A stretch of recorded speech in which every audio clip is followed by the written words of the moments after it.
എന്റെ പൊന്നു മക്കളെ, നിങ്ങൾ ഇത്രയും കാലം എങ്ങനെ നടന്നു എന്നതിലല്ല കാര്യം.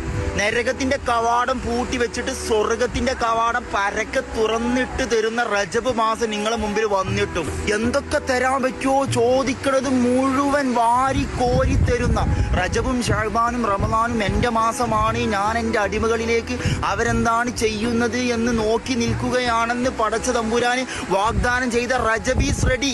ആരെങ്കിലും റജബ് മാസത്തിലെ ഏതെങ്കിലും രാത്രിയിൽ 100 തവണ സൂറത്തുൽ ഇഖ്ലാസ്, അതായത് ഖുൽ ഹുവല്ലാഹു അഹദ് ഓതിയാല് അവന് 100 കൊല്ലം നോമ്പ് നോറ്റ കൂലിയും 100 കൊട്ടാരം പടച്ച തമ്പുരാന്റെ വക ഫ്രീ ആയിട്ട്, അതും അമ്പിയാ മുർസലികളുടെ ജിവാറിലായിട്ട്, ജിവാർ എന്ന് പറയാൻ നേരെടുത്തായിട്ട് പടച്ച തമ്പുരാൻ പണിത് തരുന്ന വാഗ്ദാനം ചെയ്ത റജബ് മാസം തീർന്നിട്ടില്ല മക്കളെ. ആരെങ്കിലും റജബ് മാസത്തിൽ പടച്ച തമ്പുരാനോട് ഇസ്തിഗ്ഫാർ, പാപമോചനം പതിവാക്കുകയാണെങ്കിൽ അവന്റെ രോമം പോലും നരകത്തിൽ സ്പർശിക്കുകയില്ല എന്ന് പടച്ച തമ്പുരാന് വാഗ്ദാനം ചെയ്ത റജബ് മാസം.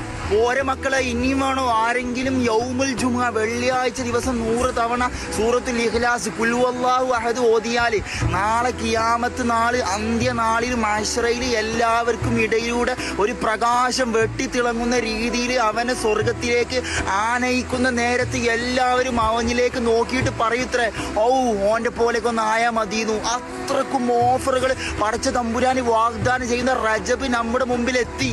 ഇനിതൊന്നും നിങ്ങൾക്ക് ഉൾക്കൊള്ളാൻ കഴിയുന്നില്ലെങ്കിൽ നാളെ മഹ്ശറയിൽ പടച്ച തമ്പുരാന്റെ മുമ്പിൽ വിചാരണ ചെയ്യണ നേരത്ത് അത്തരം ടീമിനോട് അള്ളാഹു ചോദിക്കുത്രേ, അന്റെ മുമ്പിൽ ഞാൻ റജബ് ഇട്ടെന്നില്ലേന്ന്, ഷഅബാൻ ഇട്ടെന്നില്ലേ, റമളാൻ ഇട്ടെന്നില്ലേന്ന്. അതുകൊണ്ട് പതിവാക്കാൻ ശ്രമിക്കുക. അതുപോലെ നിങ്ങൾ നന്മ ആഗ്രഹിക്കുന്ന, ഷെയർ ചെയ്താൽ മുതലാകുന്ന ഉറപ്പുള്ള നിങ്ങളെ ഫ്രണ്ട്സിന്, ഫാമിലി മെമ്പേഴ്സിനൊക്കെ ഷെയർ ചെയ്ത് കൊടുത്തോണിയും. കാരണം അവർ പതിവാക്കിയാൽ അതിൻ്റെ ഒരു വിഹിതം, മിസ്ല് സവാബ് കൂലി നിങ്ങൾക്കും കിട്ടും ഇൻഷാ അല്ലാഹ്.